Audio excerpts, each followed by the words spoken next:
Hi there honeybees, long time no see. I put some of my scheduled pre-recorded content on hold for a while so that I could think about this video that I'm making now, that you're watching now, think about what I want to say during the course of this video, what I think it's really important to cover, and also just to take some time as well away from YouTube to think about my message and the platform that I've built and what's important to me and what's important to other people, what's important to business owners and colleagues that I work with, what's important to my audience, what's important to my client base, and just kind of think deeply about my online journey. And you know, it's been good, and now I've come back and I think I'm ready to speak on a few things, and I hope this video will be helpful to those of you who feel like you also are thinking about these things right now and maybe mulling them over and dealing with your own confusions or questions. I hope that this video and the content in this video provides you with at least some food for thought, if not also some sweet relief from some of the confusion and ambiguity that might be going on in your minds. Depending on who you are and where you are in the world and in your own life journey, maybe some of this will resonate with you. As I'm sure most, if not all of you watching this are aware, there was a tragic massacre that took place in a gay nightclub in Orlando not too long ago, and in the wake of that massacre and with everybody dealing with their emotions about that and really coping with it and going through their thoughts and ideas about it, there was a discussion that took place on the YouTube Pagan Facebook group that was started by Travis, the Pagan Scholar. I love his channel, I'll link it for you down below. And basically it was a conversation about why there weren't more videos being made or more blog posts being written among the pagan and spiritual communities online about the Pulse massacre, and why there wasn't more support being put forth by people in the community, and why there wasn't more of an open dialogue about it. And that got me thinking about my own response to things that happen in the world, my own response to politics and current affairs, my own response to tragedy, as part of my online presence and with what I say on the platform that I've built for myself online. There are very, very many things that happen all over the world on a daily basis that I am aware of and that affect me deeply. And there are causes that I advocate for and have advocated for a long time. And there are things that I personally feel particularly moved to be kind of active in, or to focus on, or to learn more about.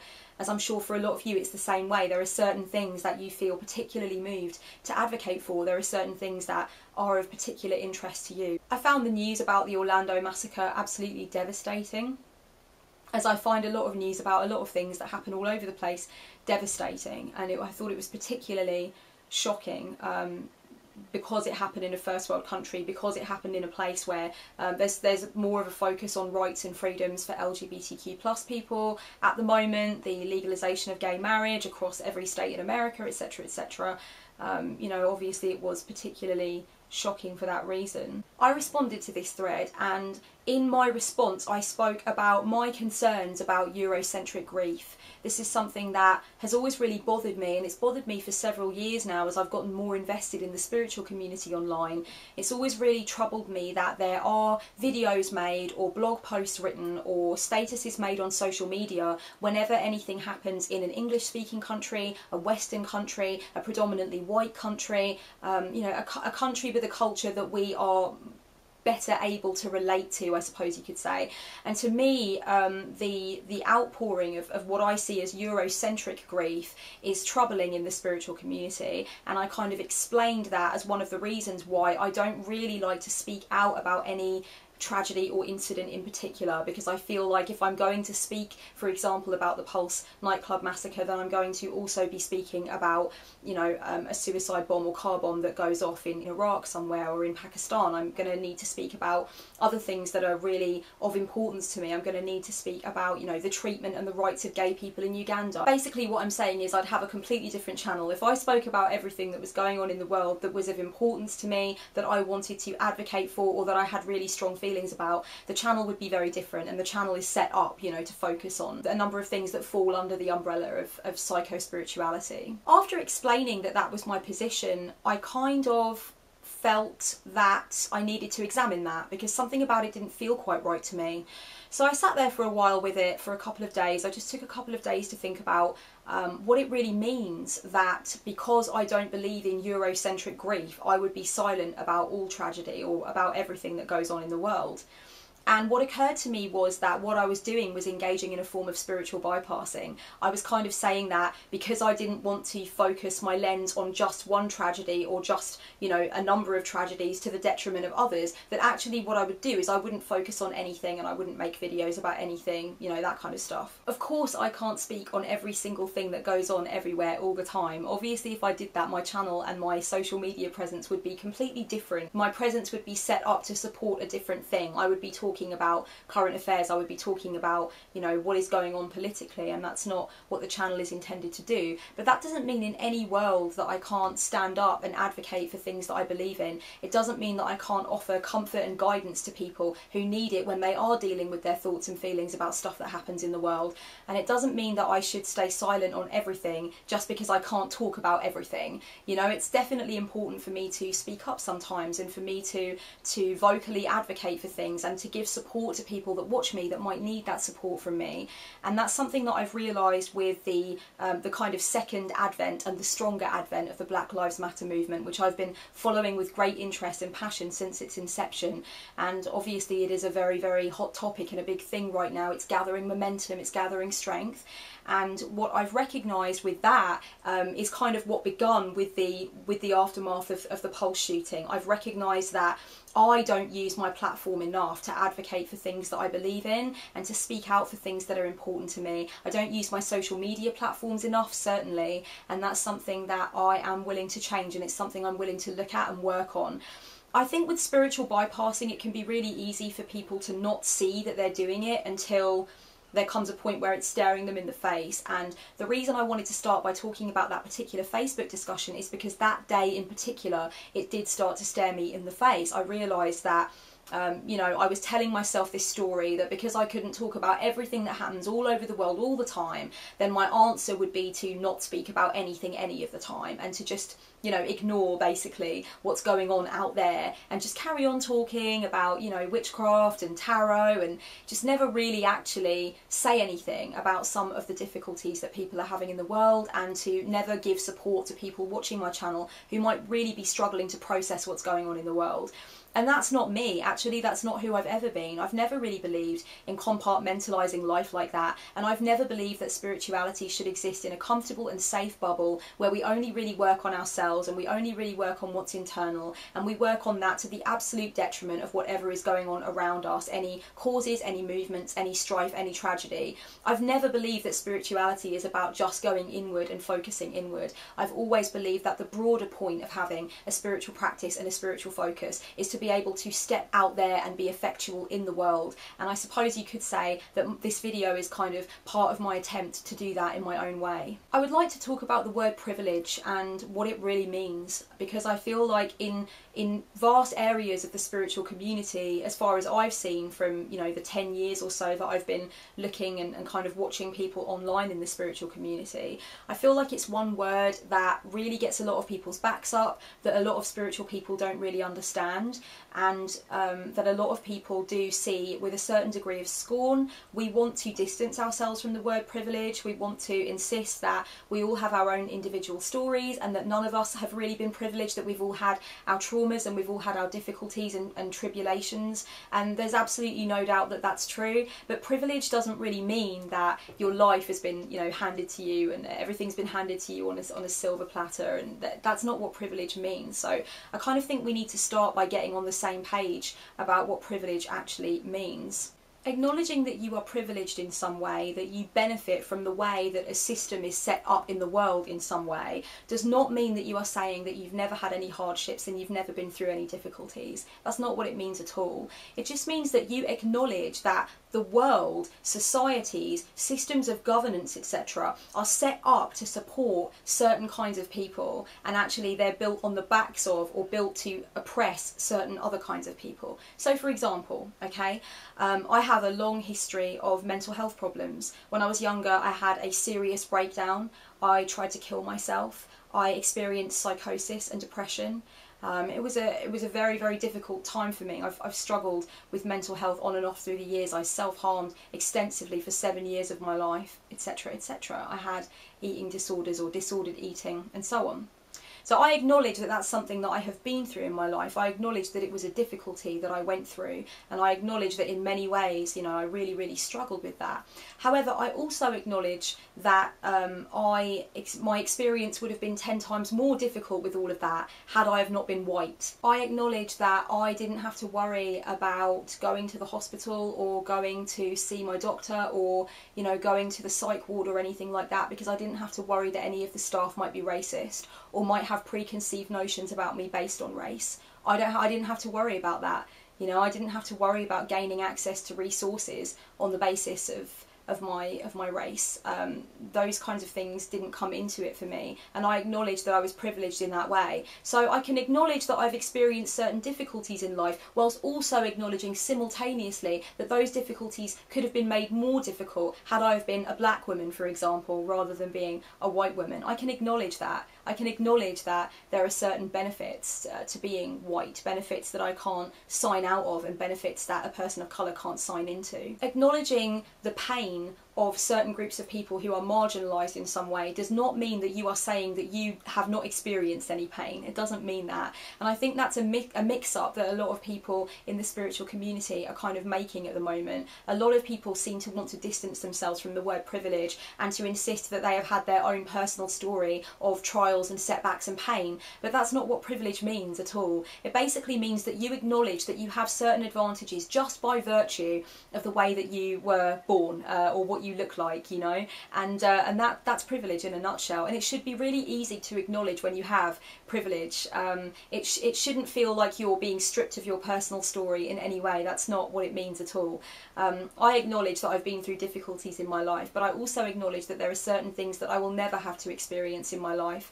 For example, I will never have to experience wondering if somebody would date me or wouldn't want to date me or befriend me based on the colour of my skin. I've never had that experience. I've never ever had a racial slur shouted at me in the street. I've never been, you know, disinvited from a party because of the colour of my skin. I've never had somebody make an assumption about me based immediately on the colour of my skin. I have never had to worry about going up for a job, wondering if the person interviewing me might have a bias against me because of the colour of my skin. I've never had to worry about whether or not I would be able to kind of progress to a certain extent in my industry or achieve a certain amount of success in my industry based on factors of race, based on whether or not people would accept me and listen to me and respect my work because I was black or a person of colour. I've never had to experience that. Those things, I do not have to experience them.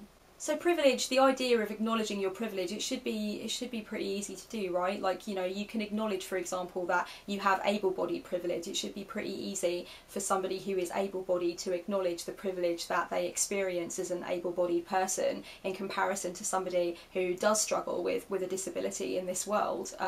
You know, it should be easy to see how society is set up more to cater to the able-bodied, and how being able-bodied is seen as the norm, and it's seen as what's aesthetically correct and aesthetically pleasing. And it should be easy to see that certain difficulties would arise as a result of not being able-bodied, that you as an able-bodied person will never have to experience. So that should also be pretty easy if you are able-bodied to set up in your mind the idea that you have certain privileges.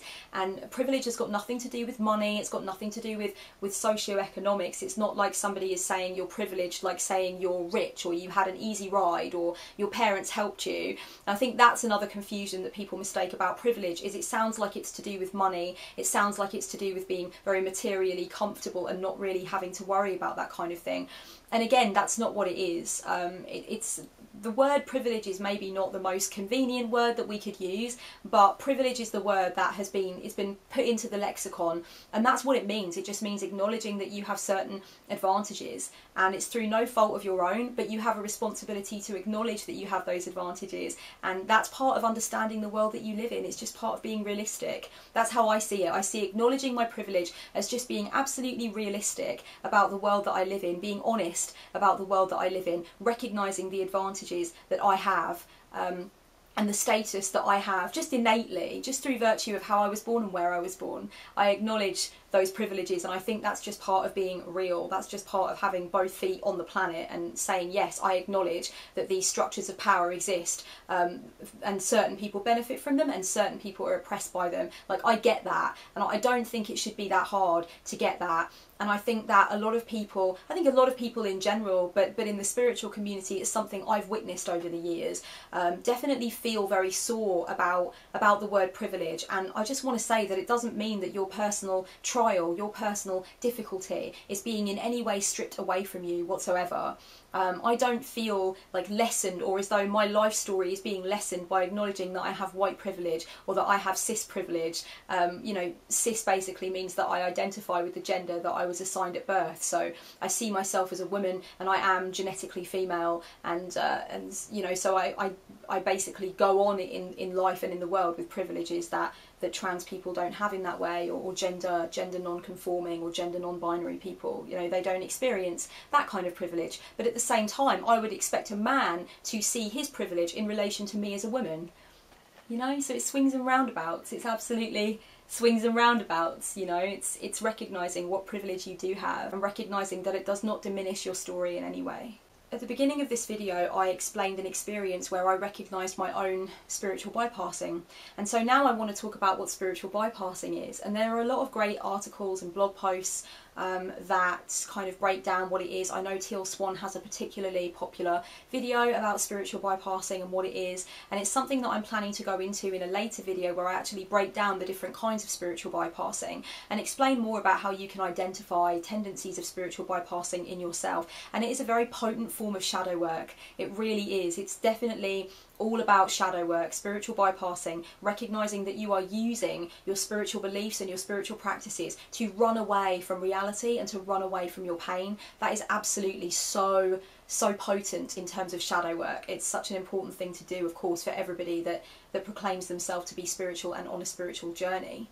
So now I want to talk about what spiritual bypassing is in essence, and this is something that I wrote about in a Facebook status update that I put on Facebook a few days ago, where there was a very interesting and lively discussion happening underneath about it, and it was in relation to Black Lives Matter, which I'm going to go on and talk about. In the Facebook status update that I made, I said that in essence, the foundation of what spiritual bypassing is, no matter how it's happening, no matter what it looks like, the foundation that underpins all spiritual bypassing is when you take a universal or spiritual truth and you use that truth to negate or avoid a relative truth. That's basically the essence of spiritual bypassing. That's what it is when you break it down. That's it in a nutshell. And every single different way that you can recognise spiritual bypassing taking place, that's what's underpinning it. That's the root of it. When somebody takes a universal or spiritual truth and uses it to run away from a relative truth. Here's an example. Let's say that somebody incredibly close to you just died, and you are in a great amount of pain, and you are really struggling to process your emotions. And so instead of processing your emotions, instead of going through that incredibly difficult and arduous and long-term grieving process, you instead decide that death doesn't really exist, that everything is just a life-death life cycle, and there's no need for grief because, you know, death doesn't really exist. It's just a doorway. Death is just a doorway.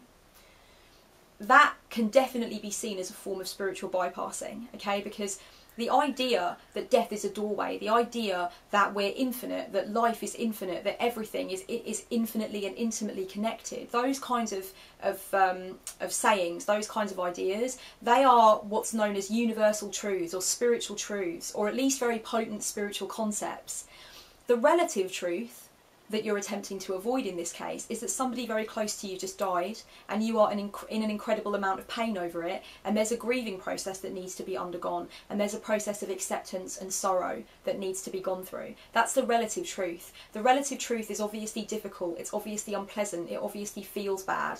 The universal or spiritual truth is what you run to in order to avoid going through the pain of the relative truth, or looking at the reality of what's going on in your life right now. That's a very common spiritual bypass, Another spiritual bypass that I see a lot, that I've seen in my own life, that I know a lot of people watching this will relate to, is when somebody doesn't want to be your friend anymore, or doesn't want to be in a relationship with you anymore, or doesn't want to talk about an argument that they've had with you. And so instead of just kind of leveling with you and having a conversation, human being to human being, in the relative experience you're both having, they will absolutely negate the conversation that you want to have with them by saying things like, you know, we're just in different places, or we're just not vibrating at the same frequency right now, you know, we're just not resonating with each other, but I wish you well, and, you know, love and light, basically. And there's nothing wrong with saying things like that. There's nothing wrong with saying love and light. There's nothing wrong with talking about how something doesn't resonate. But a lot of the time when we're in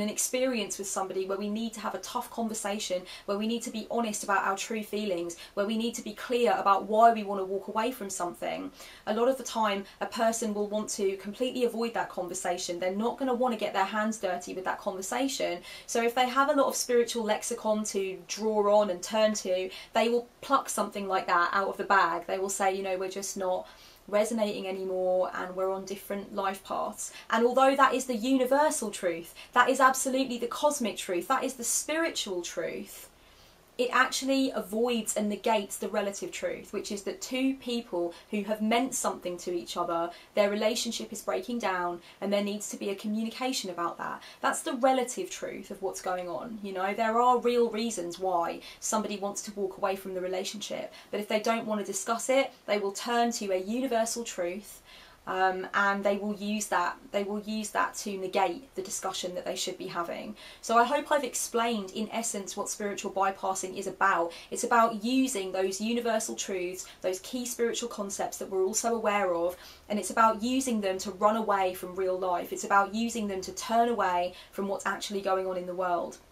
And that is why in my Facebook status update, which you can read, I'll link it for you down below, I mentioned that all lives matter. In my opinion, the all lives matter trope is a form of spiritual bypassing. The universal truth, the spiritual truth, is that all lives matter.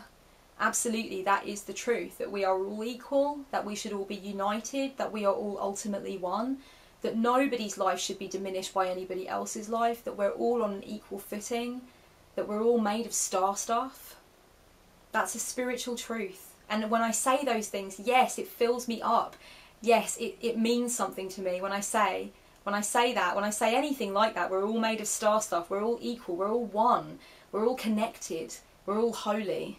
You know, that stuff, absolutely, universal truth, spiritual truth, completely. And it does make me feel positive, and it is what I believe.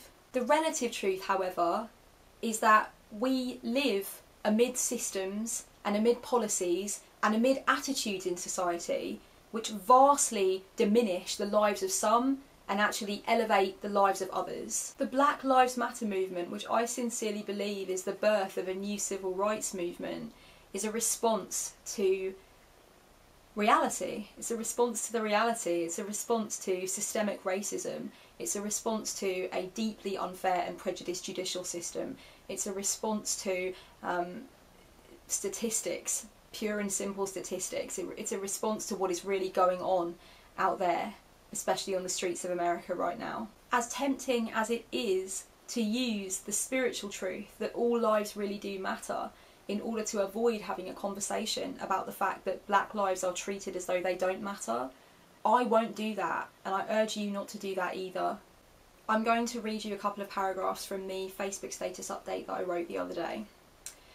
The spiritual truth that all lives matter is used to help people avoid the relative truth, which is that a white child who takes a real gun to school is led away gently in handcuffs, whilst a black child playing with a toy gun in a park is gunned down without a second thought. A white man who is caught in the act of raping a woman is given 6 months imprisonment and has his swim times printed in the paper, whilst the black community bury men who were unarmed when they were shot at point blank range by the kind of cops who think it's okay to act as judge, jury and executioner when interacting with black people. All Lives Matter is an avoidance tactic which keeps us from having to look at these issues with our eyes wide open and refuse to allow them to continue during our lifetime. If the judicial system was really built on a foundation of honouring all lives, then I assure you the Black Lives Matter movement wouldn't even be happening. For all lives to matter, black lives need to start to matter. and spiritual voices are needed in this dialogue. If we really believe that all lives matter, then we should have no problem saying that Black lives matter. We should have no problem acknowledging that there are systems and attitudes that are prevalent in society that actually are not built on a foundation of all lives mattering. We should be able to look at that. If we really, really believe all lives matter, then Black lives matter shouldn't be an issue. It shouldn't be complicated. It shouldn't be hard to understand. You know, it's absolutely our duty, I think, as spiritual people, to avoid using this spiritual bypass, this get out of jail free card. That's what it is. Some people are saying that using all lives matter on social media and, you know, expressing all lives matter as an idea doesn't necessarily mean that you're not supporting the Black Lives Matter movement. But the thing is, it does. It really does, because it's taking it away from race. Saying all lives matter as opposed to Black Lives Matter is erasing the foundation of what the Black Lives Matter movement exists to focus on, which is that there's privilege in society based on race. Racism, sexism, transphobia, homophobia, ableism, these things affect the way people go through their daily lives. These things dictate certain people's experiences as they walk through the world. As spiritual people, if we don't look at that and acknowledge that and be real about that, then we're hugely in danger of using our spirituality as a form of protection from the realities of what's going on in the world. And if we are people of privilege, which I certainly feel that I am as a white person, then it's all too easy to do that. It's all too easy to stand back from something that's going on in the world and say, hey, you know, I don't want to get involved. I mean, all lives matter, man, like peace and bliss. It's a starry-eyed bliss trip, and it's dangerous. When I say that I'm spiritual, I don't mean that I'm switched off to what's going on out there. When I say that I'm spiritual, I don't mean that I'm unwilling to take a stand for a marginalised group. When I say that I'm spiritual, I don't mean, and I have never meant, that I don't acknowledge my privilege. When I say that I'm spiritual, I don't mean that I'm not in touch with the archetype of the warrior, and I don't mean that I don't sometimes think it is right and just that movements arise where people can talk about their oppression, their marginalisation, and what they think needs to change in the world. I want spirituality to mean both feet in. I want spirituality to mean that we talk about things like this rather than brushing them aside or avoiding them or feeling as though that they are awkward or they're icky, or maybe we're too empathic to actually have conversations like this. Maybe they're harmful, maybe they hurt too much, you know, like maybe certain people in the community don't watch the news, so they don't want to talk about these things. For me, I don't want spirituality to mean that, and I would never want anybody that came into the community that I'm involved in online to look around and see that nobody is having conversations about these things, that everybody is just avoiding these things. And I feel like all lives matter is very clearly and obviously a part of that avoidance. If all lives really did matter, if the judicial system, if systems of governance, if society, if the media, if they always operated on the foundation of all lives mattering, Black Lives Matter wouldn't be a thing. It wouldn't have to be a thing. It wouldn't need to be a thing. And this comes back to what I said at the beginning about acknowledging privilege and how it doesn't diminish you to acknowledge your privilege. I know that even though I, on a personal level, in my past, have sometimes felt as though my life doesn't matter, and certainly I tried to kill myself, so at one point I must have felt my life didn't matter. I know that even though that is a part of my story, at the same time I need to acknowledge that I don't live in a society that tells me that my life doesn't matter because of the colour of my skin.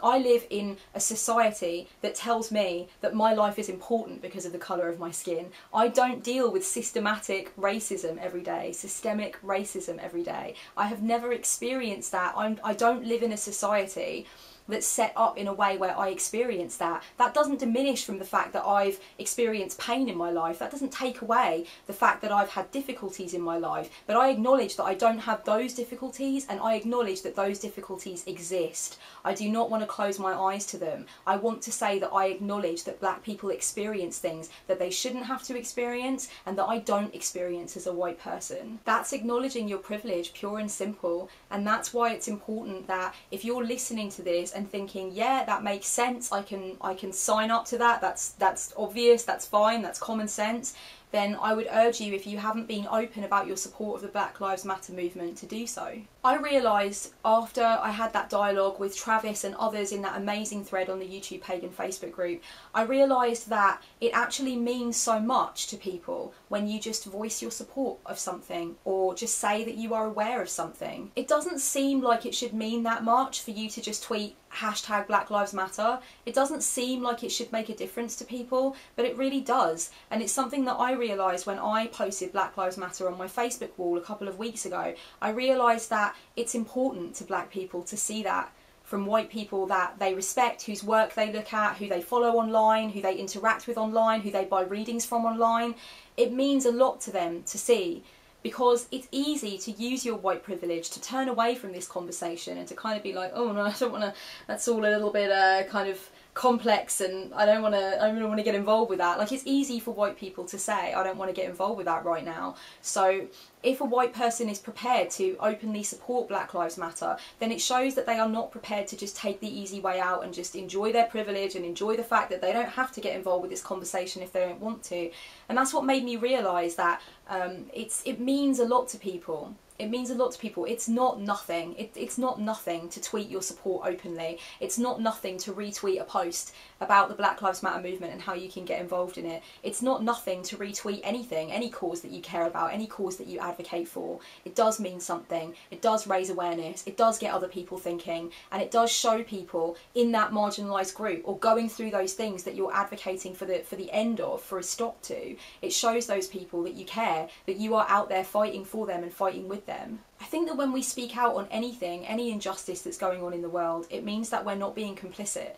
I think that silence in a way is complicity. I think it's been very difficult for a lot of people that deem themselves as spiritual and are part of the spiritual community online to accept this idea that silence is complicity.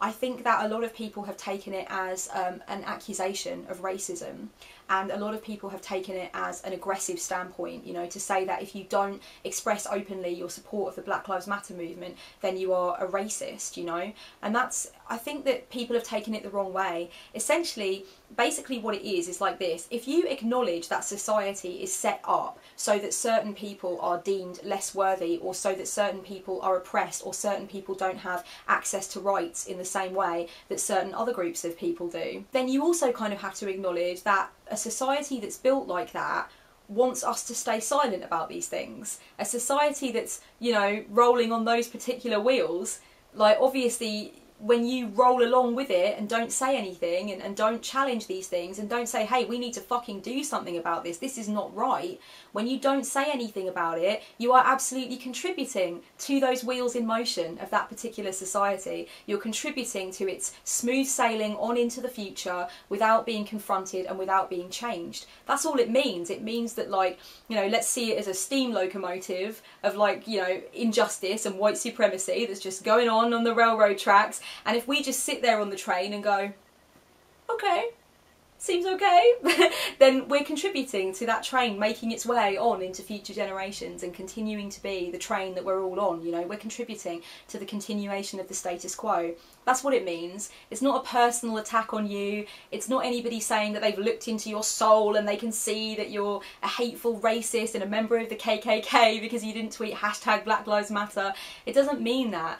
Silence being complicity, I think that should also be something that is kind of obvious, that if something is going along in a certain way and none of us say anything about it or do anything about it, then of course we're not using our voice to try and change anything, and of course that then means that we are complicit.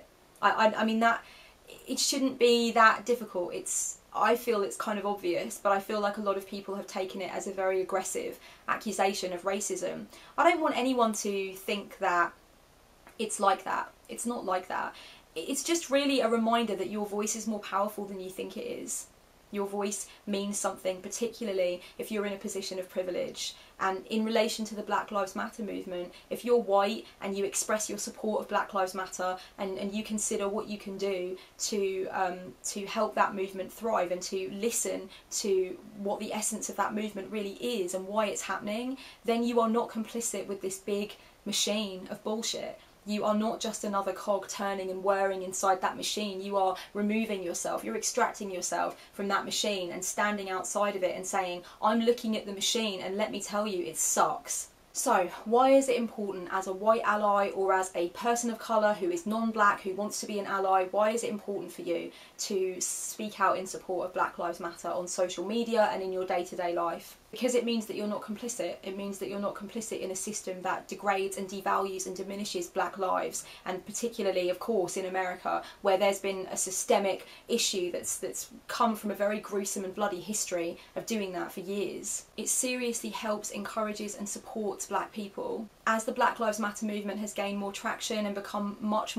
more of a public discussion, and so many more people are aware of it now, it puts black people very much in the spotlight. It causes them to have all kinds of difficult conversations with themselves and each other about the way that they feel about things, about some of the experiences that they've had, some of the very difficult experiences that they've had in their past and that they experience on a daily basis. It can be demoralising and it can feel very painful to see that white friends of theirs or white business owners that they support are tweeting #AllLivesMatter. It can feel like it's kind of an avoidance of black pain, and it negates the issues of race that black people are facing. So it's very encouraging and very supportive to express openly that you are for the Black Lives Matter movement, that you're not afraid to say Black Lives Matter, that to you that's common sense, and to you recognise that it needs to be said, even in this day and age when it shouldn't need to be said. You recognise that it needs to be said and you stand behind that conviction. It urges other people around you to question and confront whatever they're trying to avoid. I think as more and more people express the sentiment that Black Lives Matter, and as more and more people say that they openly acknowledge that black people have certain problems in this world purely because they're black and that is not okay, it stops other people from having as many places to hide. When somebody is trying to spiritually bypass or trying to avoid the discussion, but they find more and more that their friends and the businesses they follow and the leaders that they look up to are saying Black Lives Matter and we need to have this conversation, it gives them less and less opportunities to hide away and ignore what's going on, and it allows them to do some shadow work within themselves and confront whatever it is that they've been trying to avoid. And it also gives people permission, it gives more and more people that feeling of permission to come forward and say, you know what, I believe Black Lives Matter too. I'm for this movement too. Like, this BS has gone on for too long and it's fucked up too many people's lives, and I'm on board too. You know, a lot of people are just afraid. They're afraid to put their best foot forward, and I think the more that we come together as a community and advocate for the Black Lives Matter movement, then I think that makes all the difference. It shows that spiritual people are not just people that talk about peace and love and unity, whilst at the same time ignoring oppression, murder, lies, injustice. It shows that we are not prepared to ignore the realities of oppression, and that's something that I think is so important for us to stand for as spiritual people. When white allies stand up and say Black Lives Matter, when they tweet it out, when they donate to a charity that is very involved with the Black Lives Matter movement, when they do anything like that, when they challenge resistance to Black Lives Matter in their friendship groups or in their work groups, what they're saying, what they're showing is that they're aware that their whiteness is an asset. They're aware that by keeping silent, they're giving other people permission to be silent and ignore the problem as well. In this country, as many of you will be aware, we've had a vote to Brexit, for Britain to exit the European Union,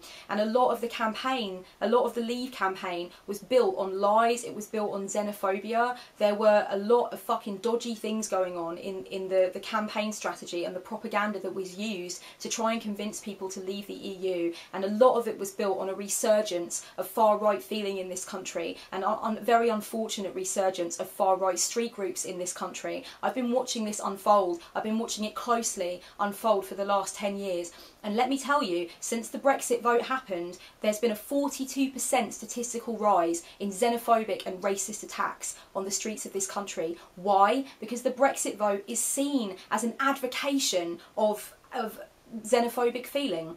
The people that voted Leave because they want to get rid of foreign people, because they don't want Muslims in their communities, because they believe that Islam is an inherently violent religion and that all Muslims are violent.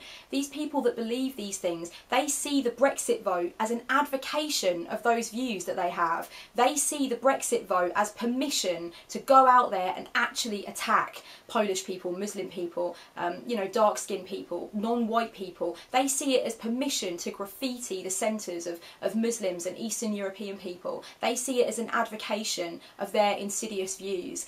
And it's absolutely the case that when white people are silent on these issues, other people with a very insidious agenda absolutely see that as permission. They see that as an advocation to go ahead and do whatever it is they think they think they're entitled to do to black people. And that includes people in the judicial system, in the police force, and anywhere else, in schools, anywhere, on the streets of your town. When we are silent about it as white people, it sends the strong message that we advocate the people that are doing these insidious things, or we are at least wholly prepared to turn the other way. And there's a long history of white people abstaining, you know, from the discussion and turning the other way. I have been incredibly heartened in this country since the Brexit vote with some of the footage that has come out of people on buses, on trains and in the streets of this country actually taking racists to task when they shout racial slurs, when they're drunk on public transport and they're trying to attack a Muslim or, you know, somebody that is non-white, when they're doing that. And there's been, as I said, a statistical rise of these things happening in this country. It is very, very heartening to see white people standing up in those situations and saying, you need to get off this bus, you need to stop, and protecting these other people that are being abused and are being oppressed and are being shouted at. That means so much to me.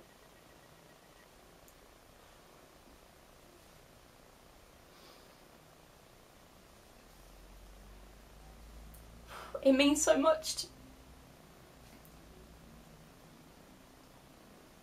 It means so much to me to know that white people are not just going to turn the other way because we can, because we're not the ones being attacked. It would be easy for me to be on a bus, sitting there minding my own business, and notice that two drunk white people, angry white people, are shouting at and attacking a Muslim woman with a child. It would be easy for me to not do anything, to not step in.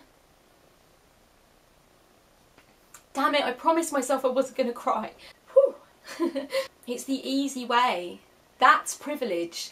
That's privilege. The privilege to live in a world where you're not the one being attacked for the colour of your skin, and you have the supreme privilege to be able to turn away while somebody else is attacked for the colour of theirs.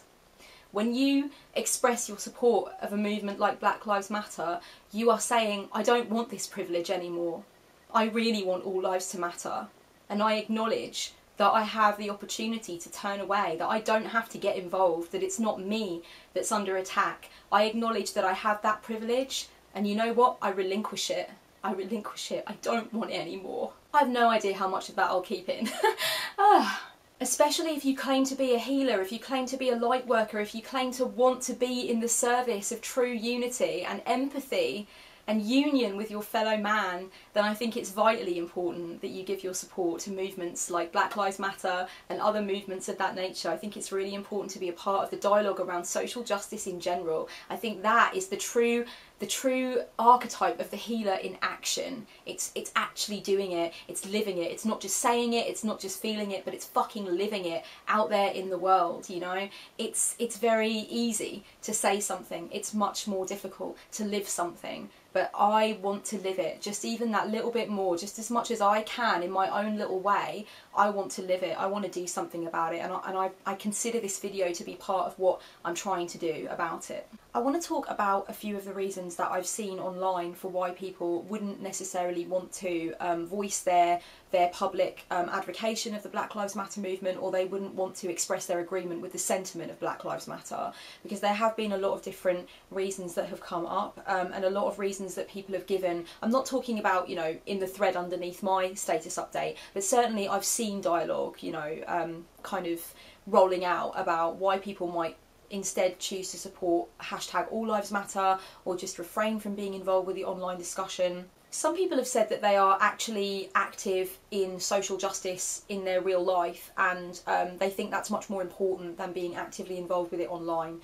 They don't really feel like saying something online actually changes anything, and it's actually much more important to be doing grassroots things in the local community, which they absolutely do. So they don't really feel like the online thing is important or relevant. I would strongly disagree with that sentiment personally. I think that so much online activism and so much online dialogue about social justice has brought me into a state of awareness that I wouldn't have been in without it.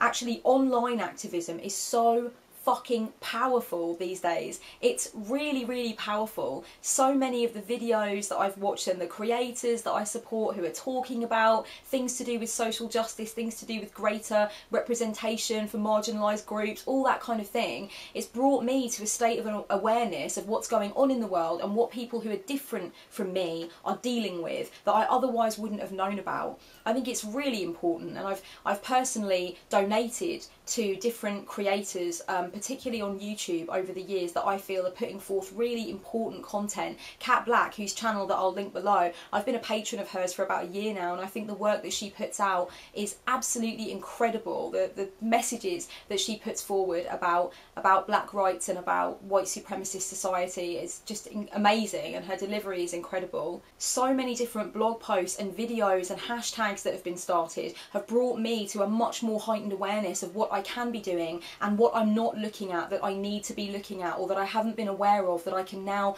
begin to become aware of. Online activism is incredible because its reach is huge and it can wake so many people up to things that they've never thought about before. And as I stated earlier in this video, voicing your online support of a movement that a lot of people, a lot of white people seem afraid to express their public support of, means that those people that want to turn away from the issues have less opportunity to do so. The more that we actually come out in support of movements like this, the more it makes it difficult for people that want to ignore the discussion about racism to be able to do that online. Some people have said that they are part of a marginalised group themselves, and so the discussion and the movement doesn't really apply to them. A lot of other groups of people of colour have actually stood up in public support of Black Lives Matter. A lot of people who are marginalised in their own way and are fighting their own oppression actually have stood up in support of Black Lives Matter. I think it's really important for different oppressed groups who are fighting for their own rights and fighting to make things better for themselves are prepared to stand up and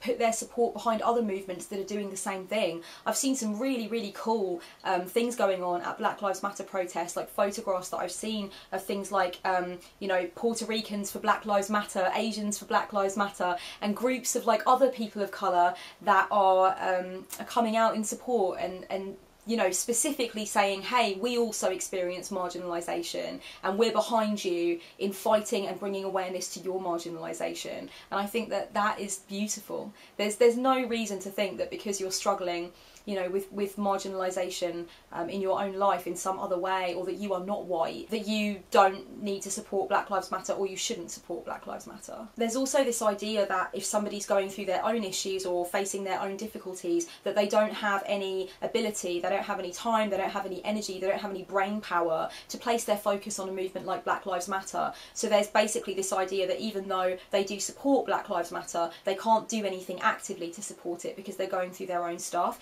But I think it's fair to say that everybody who advocates for any cause is always going through other stuff as well, or also advocating for other causes. And it doesn't mean that you can't do something very simple, like, for example, retweeting a blog post which helps white people to understand what they can do to support Black Lives Matter, or retweeting a blog post about, you know, information on different things that can be done. Something like that, where you're using your social media platforms, you're using your voice, you're letting your truth be known, and you're helping other people to understand more about what the Black Lives Matter movement is about and why it's important to you. A lot of people think of their online kind of world, or their spiritual platform that they've built, or their YouTube channel where they talk about spiritual stuff, whatever the case may be. A lot of people like to think about those spaces as their safe spaces where they can run away from like all the horrors of the world and all of the bad stuff to do with reality, and just exist in this kind of bubble where nothing really needs to get discussed that's to do with that, and it is considered to be somewhat of a hiding place. I think it's really important for us as spiritual people to realise that that is a form of privilege, the idea that we can kind of shut ourselves away in a bubble of discussion about spirituality and never have to talk about how our spiritual beliefs need to be tied to the world that we live in and the planet that we live on. If we can see that our spiritual beliefs are intimately connected to the way that we treat this planet, then I think it's also really important that we see the fact that our spiritual beliefs are intimately connected to and relevant to the way that we treat each other and the equality that we all deserve to have with each other. And that's what the Black Lives Matter movement is about. Black Lives Matter is not about Black Lives Mattering more, it's about the fact that we live in a world where Black lives seem to matter less. So it's absolutely relevant to our spiritual journey. You know, social justice in any form, I think, is relevant to our spiritual beliefs, or certainly to a lot of the spiritual beliefs that a lot of the people that I follow on YouTube espouse. Asali Earthworks has an amazing online store and an amazing online presence, and I will linky below to Asali Earthworks. I have some tea on delivery from Asali Earthworks, which I'm very excited about. And recently on Twitter, Asali Earthworks basically tweeted something like, integrate your self-care with your allyship. Basically meaning, you know, everybody's got shit. People have got things they've got to deal with. Some people are struggling with mental health problems. Some people are struggling with trauma or loss. But you can still be an ally whilst factoring in your need to care for yourself in the first instance and to make yourself the priority. And I absolutely believe that. Not everybody can donate money. Not everybody can go on a protest. Not everybody can do certain things. But everybody can do something. Everybody can speak out in support in some way. Some people might not say anything because they don't feel that they know enough to intelligently dialogue with somebody who confronts them about their belief in the importance of Black Lives Matter.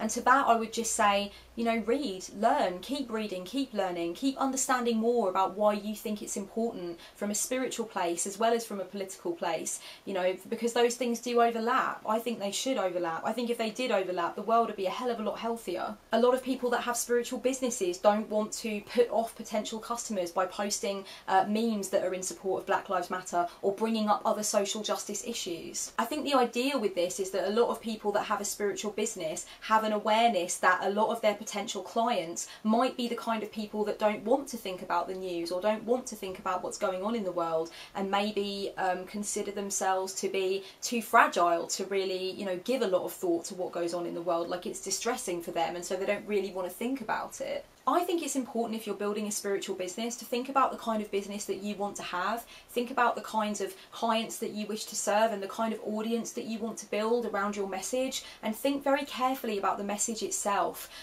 If you find that you are building a business for yourself that does include spiritual themes, which is built on this idea that you need to cut out anything that you really believe in or that really matters to you so that you don't kind of hurt the sensibilities of your audience members, then ask yourself why you're building a business. Why are you building that for yourself? Why do you want to be self-employed as a spiritual entrepreneur if you've already acknowledged that part of your plan is to silence yourself from talking about the things that matter and stop yourself from using your business to advocate for things you believe in? I mean, really, you may as well just continue to work for somebody else, because you have all of these restrictions placed upon you and all of these things that you've told yourself you can't do. So what's the point in building your own kingdom and having your own business if you can't use your business to express your beliefs and to raise awareness of the things that are important to you? Whilst it's true that you might lose a few people along the way when you begin to draw some type of awareness to social justice issues that matter to you, I think it's important to consider the bigger picture.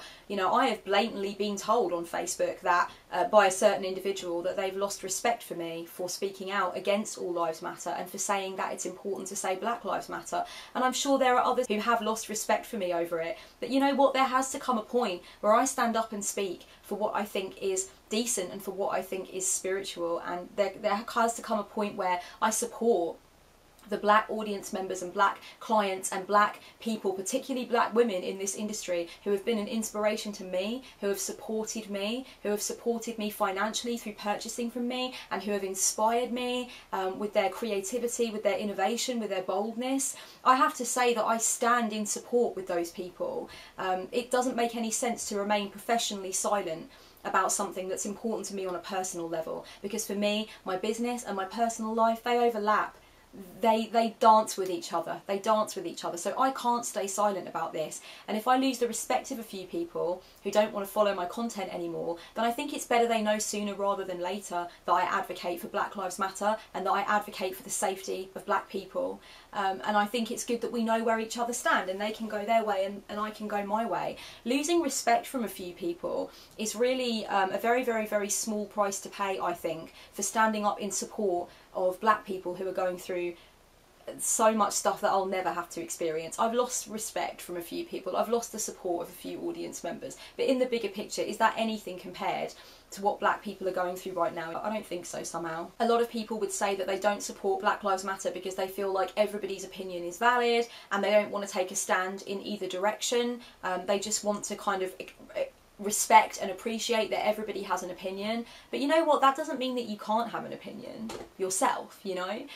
Respecting other people's opinions and acknowledging that other people feel differently to you doesn't mean that you yourself have to stand on the sidelines. And also I feel that if you witness injustice and inequality being propped up and upheld by systems of government and by the society around you, and you say nothing, then I think you really need to look to history for evidence of what can happen when that occurs, when the people are complicit with something that's going on that is clearly gaining momentum, that is clearly snowballing, that is resulting in the unjust deaths of people who are being persecuted for what they look like, for their intrinsic identity. If you look through history, and I think there are some major examples that we can think of off the top of our heads, but there are examples all over the place throughout all eras and civilizations of times where we have turned away.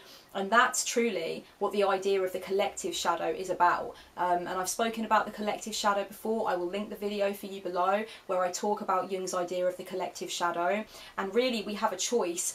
We have a choice between being a part of that collective shadow and turning a blind eye, or standing apart from that collective shadow and saying, hey, I see that this is a collective shadow and that it is insidious and that I don't want to be a part of it. I don't think there's anything unspiritual or accusatory about that. I don't think there's anything predatory or cruel about that. I think it's very important to do that. A lot of white people say that they don't want to actively speak in support of Black Lives Matter because they don't want to get something wrong, they don't want to offend black people, they don't want to put their foot in it, they don't want to say anything that might be inappropriate, they don't want people to jump on them and kind of start nitpicking whatever it is that they've said. The beautiful, beautiful thing about this particular dilemma is that it's already been answered. There's no dilemma at all with this. There are so many amazing blog posts and articles and videos that have been made by black people who are trying to help white allies to understand how they can be a part of this movement and how they can go forth with their allyship in a positive way. And that's what's so cool about it, you know. Read stuff about it, and you know, recognise that there's a wealth of resources that can help you to understand how to be a good ally and what that entails. I think it's important to realise that you will be wrong and to just accept that straight away. When I started the Tarot So White hashtag, and I spoke about that in that card slinger video a while ago, I acknowledged straight away that I was probably going to be wrong about some stuff and I was probably going to be schooled about some stuff. I knew that people of colour were going to RSVP to my invitation to get involved in the discussion, and that at that point the narrative would not be mine anymore, and that I would have to read some blog posts that were possibly about the ways in which I was wrong or I was mistaken. And that's happened without a doubt, you know. The Tarot So White movement, if you like, has shown me a lot of things that I didn't understand before, that I've been schooled on. It's okay to realise that you don't know and to acknowledge that you don't know. The most important thing about being an ally for any marginalised group is that you're listening. It's that you're saying, hey, I don't know, I don't have your lived experiences, but I am willing to listen, I'm willing to learn. And that's what it's got to be about. Like, don't worry about being wrong, just accept that you're going to be wrong, and it's okay. Be willing to listen. Allyship is so much more about listening than it is about talking. It's not about getting up in your feels on behalf of the marginalised group. It's about listening, reading, read the blog posts, listen to the videos, listen to the podcast. You know, I'm going to leave so many links in the down bar beneath this video. There's so much for you to read. If you do want to get involved and you don't understand how to, or you want more information, go down there and there's treats, there's tons of treats. Here's a few things that you can do if you do want to get involved. You can donate, and then you can let people know on social media that you have donated. There are a wide range of charitable organisations and funds that have been set up for different things. I've been donating to the Baton Rouge Bail Fund. I will leave the link below. I'll also try and leave some other links below to really decent places you could donate to. Read as much as you can about how to be a good ally and how to get involved.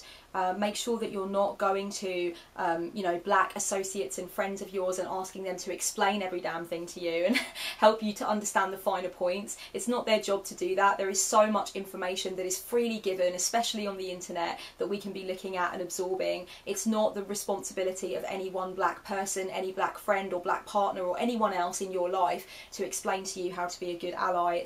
It's up to each individual to go out there and read and absorb and understand. When you do read and absorb some of these resources, try tweeting them out on social media, sharing them on Facebook, that kind of thing. It's really important that when we share about Black Lives Matter as allies, we are sharing resources that have been helpful to us and information which will help other people to understand the importance of the movement. Please do not share videos which include images of Black death, which include footage of black people being shot or harassed or any of that, because actually, although it's very important that the evidence of these things is out there and that it's galvanised the movement, it's very, very difficult and traumatic for black people to witness footage and images of black death over and over again, and it compounds a lot of the feelings that they experience on a daily basis. So please be sensitive about what you share. There are so many amazing articles and blog posts out there that you can share instead of sharing footage or images of black death. I would recommend not tweeting things like, I don't understand why this is happening, it's so overwhelming, why can't we all just love each other, why can't we all just be, you know, friends?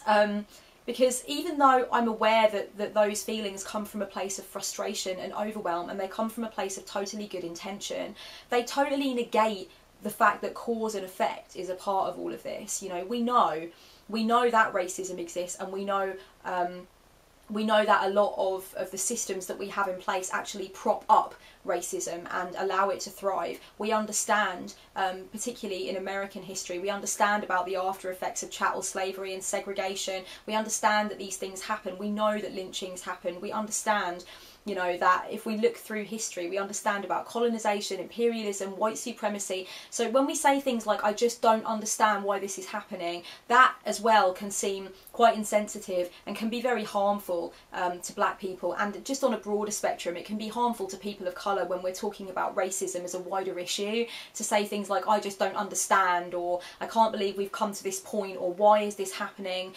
It's our duty to be understanding that this has been happening, why it continues to be upheld, and how we can break it down, rather than just kind of expressing our own helplessness. Like, as people of privilege, expressing our own helplessness is kind of, it's counterproductive, it's other to the cause. Raise up black voices in the spiritual community and recognise black excellence in the community. Again, this definitely goes for people of colour, you know, in the wider discussion, but in relation to Black Lives Matter, and in relation to the fact that black people are now really rising up and galvanising and talking about a lot of these issues that they've been experiencing their entire lives and along the ancestral lines for lifetimes. I think it's so important that we now recognise the power of elevating black voices. If you listen to a podcast by a black person, if you really appreciate the messages that a black person is putting out there, you know, if you follow a black person on Twitter, or if they follow you and comment to your stuff on Twitter, make sure that you are interacting, make sure that you are elevating those voices that are impressive to you, that, you know, black people that have taught you something or expressed something that has meant something to you. The reality is this: the vast majority of people that are considered to be leaders, that are considered to be movers and shakers in the spiritual community, they are white. They are overwhelmingly white, they are overwhelmingly thin and able-bodied, they are overwhelmingly cisgendered. There's a reason for that, and the reason for that is not that it's only white, kind of thin, cisgendered females with a Eurocentric standard of beauty that have something to say in the area of spirituality.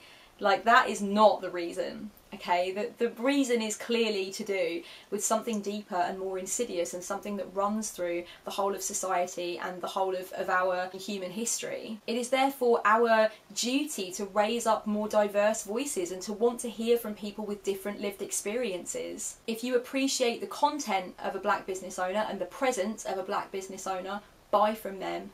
Buy from them. Being paid to do what I love has been liberating and empowering and wonderful for my self-esteem. It's been an incredible journey. Imagine how wonderful it is to know that your message in the community and your products and services in the community are of value and are respected and are considered to be important. It's important for me to be able to pay that forward to people in the community who are underrepresented and who also have something really important to say, but don't have, you know, this sense that black people are also of equal worth in the spiritual community and in spiritual business. So, you know, if I know that making a living doing what I love was empowering, then of course I'm going to think about how I can put money into black owned businesses. One of the links that I've left below is from Little Red Tarot, and it was written by Angie Grace, and it's basically a number of points, like a list of things that white witches, as in Caucasian witches, can do to support the Black Lives Matter movement. I thought it was a fantastic blog post. Please read it if you get a chance.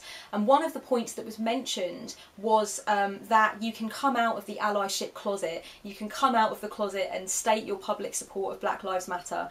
And that made me think about the fact that it's funny how we're always coming out of the closet for things that we shouldn't actually have to hide or be ashamed of, you know, like being gay or being trans or being in support of Black Lives Matter. And consider this as me officially coming out on YouTube of the allyship closet and expressing my support for Black Lives Matter. And you can do the same thing, and that's something that you can do. You can express your support on social media. You can express it on YouTube if you have a YouTube channel. You can express it in the down bar beneath. You can say, hey, donate to this charity, or hashtag Black Lives Matter. You can do it on Instagram. You can do it however you feel. Contact politicians, send emails, stress your support of the movement, take a look at specific legislation which actually upholds and props up racism, take a look at things that are happening in your community that are unjust and speak on those things, lobby, let politicians know that you won't stand for it, that you want change and you expect to see change. Find out what calling in is and how you can do it.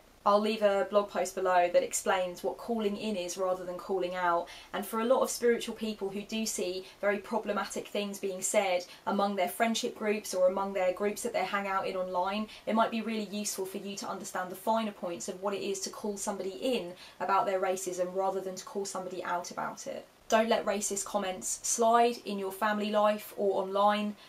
Speak up, speak out, use your voice to the greatest extent that you can. I know it can be hard, I know it can be scary sometimes, and I've spoken about that during the course of this video, and I've spoken about how it is intrinsically easier to not use your voice, but now more than ever, black people need you to use your voice. Marginalised groups need you to use your voice. Listen to black people, listen to how they feel about the movement, listen to their lived experiences, listen to what they think about Black Lives Matter, rather than listening more to what you think and what's important to you. Hold space for black people in your life, hold space for black people online, hold space for black people that you love, hold space for black people that you respect. Hold space for black people that you would like to get to know more in your community. If you're scrolling through your YouTube feed and you see a video about Black Lives Matter made by a black person expressing their feelings and their lived experiences, don't scroll past it. Watch it, give it your time, give it a thumbs up, comment on it. If you're scrolling through Instagram, same thing. If you see somebody expressing their feelings, if you see a white ally saying, you know, I want to express my support for Black Lives Matter, like the post, you know, comment, say something, be there, be out there, be public, be on show. Be vocal, be supportive of other people who are willing to be vocal and willing to be brave in their desire to be vocal. Try actively seeking out black opinions and commenting on them, listening to them, holding space. This is what I did after the Rachel Dolezal fuck up. I went online and I started actively seeking out videos made by black women who were expressing their views on Rachel Dolezal, and that was really interesting, and that led me down a lot of interesting avenues where I was able to listen more to opinions from black people about the situation and just understand more about what it felt like from a perspective that I could never understand. I could never personally know that, but just listening, just giving my time and commenting underneath and saying thank you for making this video, like, it was insightful, it was eye-opening for me. That has led me down some really interesting avenues, and it's led me to some really cool channels, including Kat Blaque's channel, that I've been watching ever since, you know, because I actively sought out the opinions of the marginalised group that did feel attacked by by what happened, and that's what we can now do. We can start to seek out the opinions of those who are underrepresented in the media. We can start to seek out opinions of people with lived experiences that are relevant, and in this case this is about, you know, really seeking out black opinions. But it's also really important at the same time to recognise that black people are not a hive mind, they're not a monolith, they have different opinions and different perspectives. And I want to say, kind of in keeping with that, that if you know a black person, if you have a black person in your friendship group, if you connect with a black person online who says that they don't agree with Black Lives Matter, or that they do advocate for all lives matter, that does not mean that they represent the entirety of black opinion. And it's really important for you to realise that it's okay for black people to have different views. It's okay for them to feel different ways about the Black Lives Matter movement and what it represents. It's really okay for black people to say that they do appreciate all lives matter, but that doesn't mean that they are the monolith. It doesn't mean that they are the whole of black opinion. And it doesn't mean that you now get to turn away from your responsibility as a person of privilege to do something or say something just because there is a black person in your midst who says, you know, I don't agree with Black Lives Matter either. Do your shadow work. Do your shadow work. That is what this whole video is really about. That is what I've had to do to get to this point. That is what a lot of people of privilege have had to do to get to a point where they are thinking more about what they want to do and how they want to use their voice and how they want to connect with what is going on in the world that is unjust, with the inequality that they see all around them.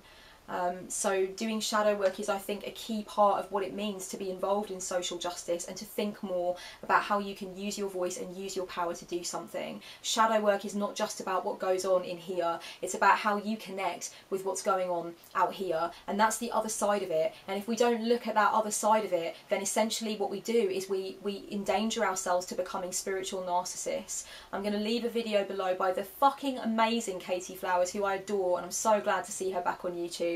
She recently made an incredible video about the connection between activism and social justice and the concept of shadow work, and I think it's really important. I don't think enough people are talking about that. I think that Jung would be very saddened to see, actually, in the modern world that shadow work has been so embraced as an idea of personal self-development, but not embraced in terms of what's going on in the world. I think that would really make him quite forlorn, to be honest with you. I think that it's so important to look at the as within, so without axiom and think about how that relates to our shadow work. So watch that video, it's amazing. You can check out at least 3 of the links below and share one of them. You know, that could be a really cool thing that you could do to get involved, to show that you are involved, to be unafraid to use your voice and to connect your spirituality and your inner journey and your inner beliefs and your inner truth to what is going on out there, the things that really need your attention and your love, your time and your focus right now. I very much hope that this has been useful and it's given you something to think about. There will be, as I mentioned, tons of links in the description below.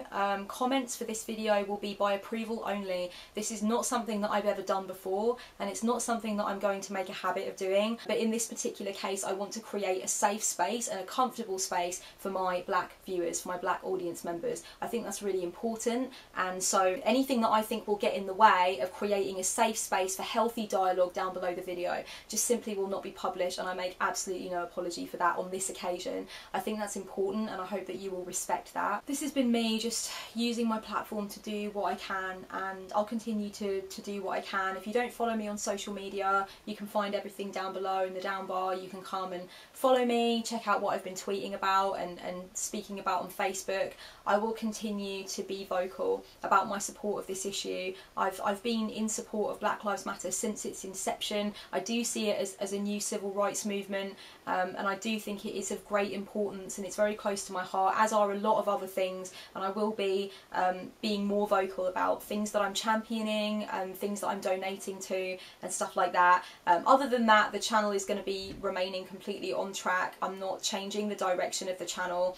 I don't think that there is actually I don't think that there's actually a huge line of separation between movements like Black Lives Matter and what I talk about in my spirituality and what I talk about in terms of spirituality on the channel, I think that they link, I think that they match up. In fact, I'll leave another video below by PowerFemme. She made a video about the link between spirituality and social justice and activism and advocating for marginalised groups, and how she doesn't see enough of that online, and it's been surprising to her. And that was another video that really woke me up, that really made me think more about using my own voice, so I'll link that below as well. Basically, there's just going to be shitloads of links below, and thank you for watching this incredibly long video if you got to this point. I really appreciate it. So much love, and Black Lives Matter. Blessed be.